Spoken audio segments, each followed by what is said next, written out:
अगर आपकी गर्दन में दर्द रहती है तो इसकी बहुत बड़ी वजह आपका गलत तरीके से बैठना है, गलत तरीके से खड़े होना है। तो जो अभी आप पिक्चर देख रहे हैं तो इससे मैं आपको एक्सप्लेन करूँगा कि किस तरह से आपके गलत तरीके से बैठने या खड़े होने की वजह से आपकी रीढ़ की हड्डी पे, आपके गर्दन के पट्ठों पे, आपके कमर के पट्ठों के ऊपर बहुत ज़्यादा खिंचाव रहता है हर टाइम।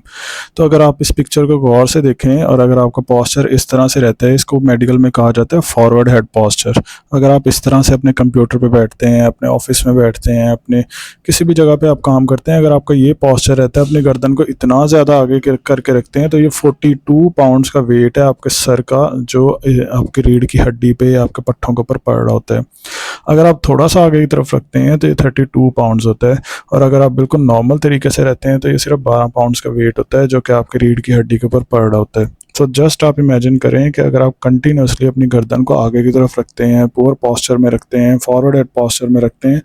तो इससे आप अपनी बैक के ऊपर, अपनी रीढ़ की हड्डी पे, अपने अपर नेक के जो मसल्स हैं उनके ऊपर कितना ज़्यादा स्ट्रेच डाल रहे हैं, कितना ज़्यादा खिंचाव डाल रहे हैं। तो अगर आप कंटिन्यूसली इस पोजीशन में रहेंगे तो आपकी गर्दन में दर्द नहीं होगी तो क्या होगा?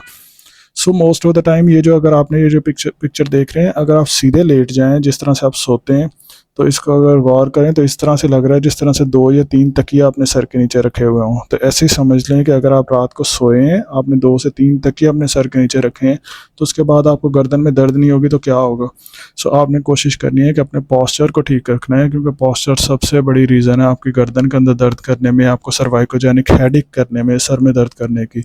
सो एक छोटा सा मैसेज था, आप उन लोगों से भी शेयर करें जिनकी गर्दन में दर्द होता है। Thanks for watching this video.